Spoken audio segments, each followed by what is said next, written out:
ರಾಜ್ಯದೆಲ್ಲೆಡೆ ಆಕ್ರೋಶಕ್ಕೆ ಕಾರಣವಾಗಿದೆ ಜನಿವಾರ ಪ್ರಕರಣ. ಜನಿವಾರ ತಗೊಂಡು ಬಂದು ಕಾಲೇಜ್ ಮ್ಯಾನೇಜ್ಮೆಂಟ್ ಹೇಳ್ತೀರಿ ಸರ್. ನಾನು ಅವ್ರಿಗೆ ಹೇಳ್ದೆ ಇದು ರೂಲ್ಸ್ ಅಲ್ಲಿ ಇಲ್ಲ, ಹಾಲ್ ಟಿಕೆಟ್ ಅಲ್ಲಿ ಏನು ಮೆನ್ಷನ್ ಮಾಡಿಲ್ಲ ಅಂತ. ಜನಿವಾರ ತೆಗೆಸಿದ ಮತ್ತು ಕತ್ತರಿಸಿದ ಘಟನೆ ಕುರಿತು ಅಸಮಾಧಾನ ಹೊರಹಾಕಿದ ಪರ್ಯಾಯ ಪುತ್ತಿಗೆ ಶ್ರೀ.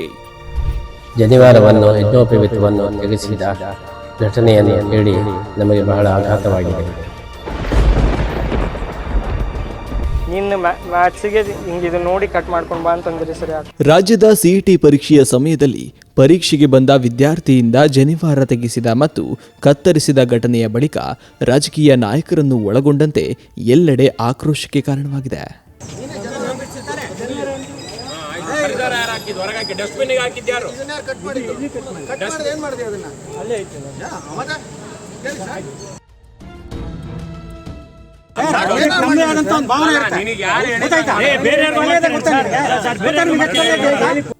ಈ ಘಟನೆಯ ಕುರಿತು ಉಡುಪಿಯ ಶ್ರೀ ಕೃಷ್ಣ ಮಠದ ಪರ್ಯಾಯ ಶ್ರೀ ಪುತ್ತಿಗೆ ಮಠಾಧೀಶರಾದ ಶ್ರೀ ಸುಗುಣೇಂದ್ರ ತೀರ್ಥ ಶ್ರೀಪಾದರು ತಮ್ಮ ಅಸಮಾಧಾನವನ್ನ ಹೊರಹಾಕಿದ್ದಾರೆ.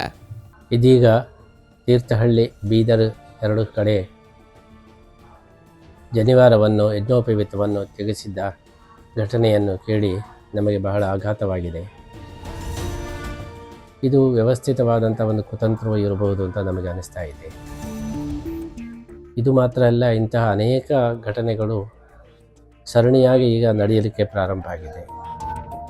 ಒಟ್ಟಿಗೆ ನೋಡುವುದಾದರೆ ಹಿಂದೂಗಳನ್ನು, ಸನಾತನ ಧರ್ಮ ಅನುಯಾಯಿಗಳನ್ನು ಕೆಣಕತಕ್ಕಂತಹ ಒಂದು ಬಹಳ ದುಷ್ಟ ಪ್ರವೃತ್ತಿ ಎಲ್ಲ ಕಡೆ ಕಾಣಸಿಗ್ತಾ ಇವೆ.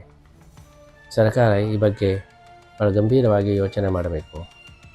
ಇದಕ್ಕೆ ಸಂಬಂಧಪಟ್ಟಂತಹ ಯಾರು ದುಷ್ಟರಿದ್ದಾರೆ ಅವರಿಗೆ ತಕ್ಕ ಶಿಕ್ಷೆಯನ್ನು ಕೊಡುವುದು ಸರ್ಕಾರದ ಮುಖ್ಯ ಕರ್ತವ್ಯವಾಗಿದೆ. ಮುಂದೆ ಇದೇ ಬೆಳೆದು ದ್ವೇಷಗಳು, ಸಂಘರ್ಷಗಳು ಇದೆಲ್ಲ ಬೆಳೆಯಲಿಕ್ಕೆ ಸಾಧ್ಯವಿದೆ.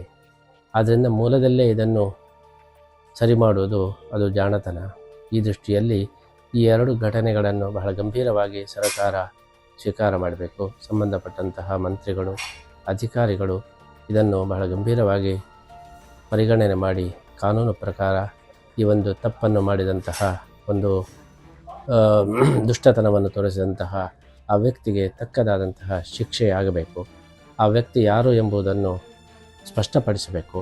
ಇದು ಯಾರೋ ಮಾಡಿದರು ಎಂಬುದಾಗಿ ಆಗಬಾರದು. ಆ ವ್ಯಕ್ತಿಗೆ ಮುಂದೆ ಇಂತಹ ತಾನು ದುಷ್ಟ ಕಾರ್ಯವನ್ನು ಮಾಡಬಾರದು ಎಂಬಂತಹ ಪಶ್ಚಾತ್ತಾಪವೂ ಕೂಡ ಬರುವ ಹಾಗೆ ಆಗಬೇಕು. ಈ ದೃಷ್ಟಿಯಲ್ಲಿ ಶಿಕ್ಷಣ ಮಂತ್ರಿಗಳು, ಶಿಕ್ಷಣ ಅಧಿಕಾರಿಗಳು, ಸರ್ಕಾರ ಬೇಗನೆ ಎಚ್ಚೆತ್ತುಕೊಂಡು ಈ ಘಟನೆಯನ್ನು ಬಹಳ ಗಂಭೀರವಾಗಿ ಪರಿಗಣಿಸಿ ಇನ್ನು ಮುಂದೆ ಇದು ಮರುಕಳಿಸದಂತೆ ಮಾಡತಕ್ಕಂತಹ ಜವಾಬ್ದಾರಿ ಅದು ಸರ್ಕಾರದ್ದು ಅಂತ ಹೇಳಿ ನಾವು ಇದನ್ನು ಬಹಳ ಆಗ್ರಹಪೂರ್ವಕವಾಗಿ ಹೇಳ್ತಾ ಇದ್ದೇವೆ.